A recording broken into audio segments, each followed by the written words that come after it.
എല്ലാവർക്കും സൗമ്യാസ് വ്ളോഗിലേക്ക് വീണ്ടും സ്വാഗതം. അപ്പോൾ ഇത് എൻ്റെ മൂന്നാമത്തെ പോസ്റ്റാണ് എൻ്റെ ലോ കാർബ് ഡയറ്റിൻ്റെ. അപ്പോൾ കഴിഞ്ഞ 2 വീഡിയോസിൽ പറഞ്ഞതുപോലെ ഞങ്ങൾക്ക് ബ്രേക്ക്ഫാസ്റ്റായിട്ട് ബട്ടർ ടീ അല്ലെങ്കിൽ ബട്ടർ കോഫി കുടിക്കാം. അപ്പോൾ ബട്ടർ ടീ എങ്ങനെയാണെന്ന് വെച്ചാൽ നമ്മൾ സാധാരണ ചായ ഉണ്ടാക്കുന്നത് പോലെ തന്നെയാണ്. ഈക്വൽ എമൗണ്ട് ഓഫ് വെള്ളവും ഫുൾ ഫാറ്റ് മിൽക്കും എടുക്കുക, ചായപ്പൊടി ഇടുക, 25 ഗ്രാം ബട്ടർ ഇടുക, നന്നായിട്ട് തിളപ്പിക്കുക. മധുരം ഒന്നും നമ്മളതിൽ ചേർക്കുന്നില്ല. പിന്നെ അടുത്തത് ബട്ടർ കോഫി എങ്ങനെയാണെന്ന് നോക്കിക്കഴിഞ്ഞാൽ കട്ടൻ കാപ്പി, അതിൽ 1 table spoon butter, 1 table spoon വെളിച്ചെണ്ണ, ഇതെല്ലാം കൂടി ചേർത്ത് നന്നായിട്ട് ബീറ്റ് ചെയ്യുക. അപ്പോൾ ബട്ടർ കോഫി ആണെങ്കിൽ കൂടെ എന്തെങ്കിലും എക്സ്ട്രാ എന്തെങ്കിലും കഴിക്കണം. കാരണം ബട്ടർ കോഫി മാത്രമായി കഴിഞ്ഞാൽ നമുക്ക് പെട്ടെന്ന് വിശക്കും. അപ്പോൾ മുട്ട പുഴുങ്ങിയതോ സ്ക്രാമ്പിൾഡ് എഗ്ഗോ ഓംലെറ്റോ നമുക്ക് എന്താ സൗകര്യം വെച്ചാൽ അതിനനുസരിച്ച് നിങ്ങൾക്ക് കഴിക്കാം. ബട്ടർ ടീ ആണെങ്കിൽ അത് മാത്രം മതി, കാരണം ഉച്ചവരെ അത് ഫീലിംഗ് ആയിട്ട് തന്നെ ഇരിക്കും. ബട്ടർ കോഫി ആണെങ്കിൽ അതിൻ്റെ കൂടെ എന്തെങ്കിലും എക്സ്ട്രാ നിങ്ങൾക്ക് കഴിക്കാം. അപ്പോൾ ഇത് രണ്ടുമാണ് നമ്മുടെ ബ്രേക്ക്ഫാസ്റ്റ് ഓപ്ഷൻസിൽ ഉള്ളത്, ബട്ടർ ടീ അല്ലെങ്കിൽ ബട്ടർ കോഫി. അപ്പോൾ നമ്മുടെ ബ്രേക്ക്ഫാസ്റ്റ് കഴിഞ്ഞു. ഇനി അടുത്തത് ഇന്നത്തെ ലഞ്ചിലേക്കാണ് കിടക്കുന്നത്. അപ്പോൾ ലഞ്ചിന് ഇന്ന് ഇതാണ്, ഞാനിവിടെ ചീരത്തോരനാണ് ഉണ്ടാക്കുന്നത്. അപ്പോൾ നമ്മൾ ധാരാളം പച്ചക്കറികൾ കഴിക്കണം, ഇൻക്ലൂഡ് ചെയ്യണം ഞാൻ പറഞ്ഞിട്ടുണ്ടായിരുന്നല്ലോ. അപ്പോൾ ദിവസം ചീര കഴിക്കുക അല്ലെങ്കിൽ 1-2 ചീര കഴിച്ചു കഴിഞ്ഞാൽ വളരെ നല്ലതാണ്. കാരണം അതിൽ അത്രയും ഫൈബറും അയണും എല്ലാം ചീരയിലുണ്ട്.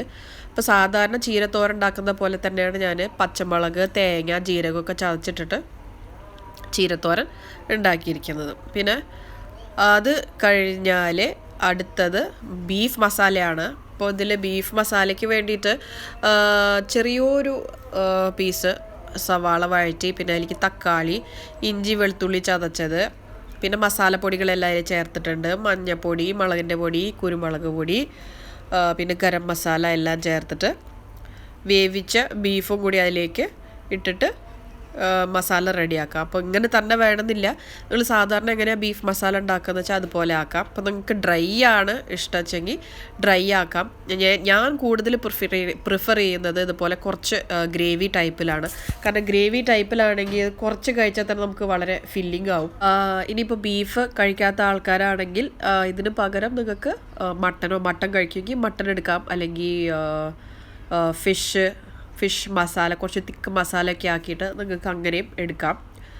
പിന്നെ അതേപോലെ തന്നെ ഇതുപോലെ മീറ്റ് ഐറ്റംസൊക്കെ നമ്മൾ കടയിൽ നിന്ന് വാങ്ങുമ്പോൾ അവിടെ ഫാറ്റ് ഉണ്ടാവും, ഈ മീറ്റിൻ്റെ ഫാറ്റ് എക്സ്ട്രാ ആയിട്ട് ഉണ്ടാവും. അപ്പോൾ അത് നിങ്ങൾ ചോദിച്ച് വാങ്ങിച്ചു കഴിഞ്ഞാൽ ഇതുപോലെ മസാലയൊക്കെ ഉണ്ടാക്കുമ്പോൾ ആ ഫാറ്റ് ഇട്ടിട്ട് നമുക്ക് ഉണ്ടാക്കാം. കാരണം കുറച്ചുകൂടി നല്ലൊരു ഗുഡ് ഫാറ്റും കൂടിയാണത്. അപ്പോൾ നമ്മുടെ ബീഫ് മസാല ഇവിടെ റെഡി ആയിട്ടുണ്ട്. ഇനി അടുത്ത നമുക്കൊരു ഡ്രിങ്കും കൂടി ഉണ്ടാക്കാം. സോ കറി ലീവ്സ് ലെമനേഡാണ്. സോ അതിന് കറിവേപ്പില, നാരങ്ങ നീര്, ഉപ്പ്, ആവശ്യത്തിന് വെള്ളവും കൂടി ചേർത്തിട്ട് നന്നായിട്ട് അടിച്ചെടുക്കുക. അപ്പോൾ ഇന്നത്തെ നമ്മുടെ ലഞ്ച് മെനു ഇതാണ്: ബീഫ് മസാല, ചീരത്തോരൻ, പിന്നെ കറി ലീവ്സ് ലെമനേഡ്.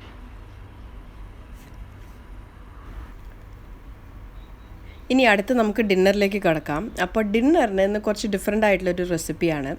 ഒരു കഞ്ഞി ഉണ്ടാക്കാം. അപ്പോൾ കഞ്ഞി ഇഷ്ടമുള്ള ആൾക്കാർക്കൊക്കെ തീർച്ചയായിട്ടും ഈ റെസിപ്പി ഇഷ്ടമാവും. അപ്പോൾ ഈ ഡയറ്റിലും നിങ്ങൾക്ക് കഞ്ഞി കുടിക്കാം. അപ്പോൾ അതിനായിട്ട് ആദ്യം ഞാൻ ഒരു വഴുതനങ്ങ ഒരു കറിയാണ് ഉണ്ടാക്കുന്നത്.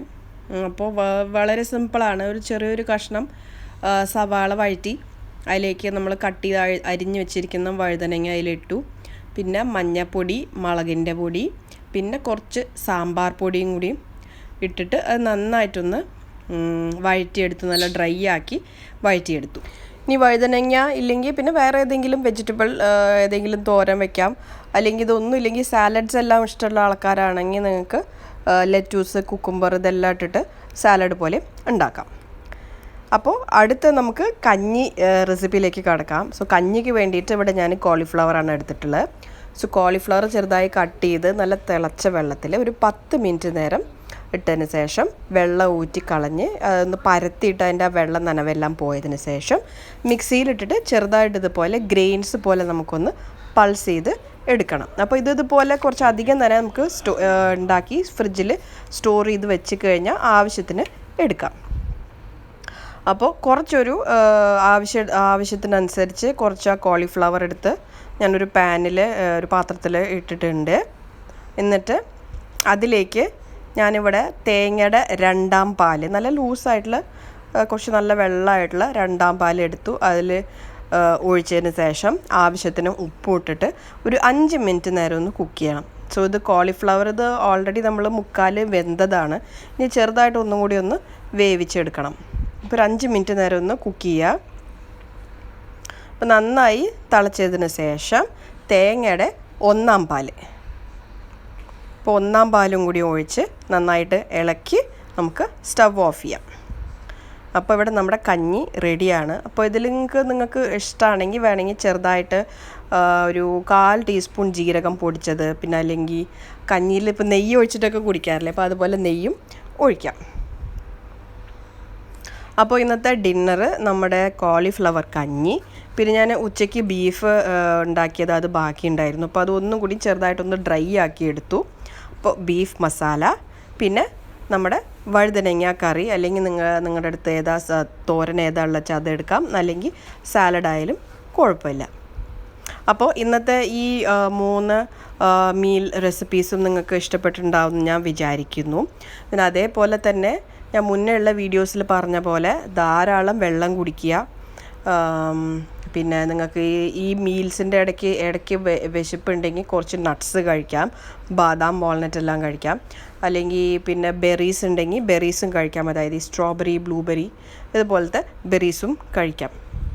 അപ്പോൾ നിങ്ങൾക്ക് എന്ത് ഡൗട്ട്സ് ഉണ്ടെങ്കിലും തീർച്ചയായിട്ടും നിങ്ങൾ ചോദിക്കാൻ മറക്കരുത്. പിന്നെ അതേപോലെ തന്നെ ഈ വീഡിയോ ഇഷ്ടപ്പെട്ടാൽ നിങ്ങൾ ലൈക്ക് ചെയ്യണം, ഷെയർ ചെയ്യണം, പിന്നെ മെയിനായിട്ട് കമൻറ്റ് ചെയ്യാനും മറക്കരുത്. അപ്പോൾ അടുത്ത വീഡിയോയിൽ നമുക്ക് വീണ്ടും കാണാം. Till then take care and bye bye.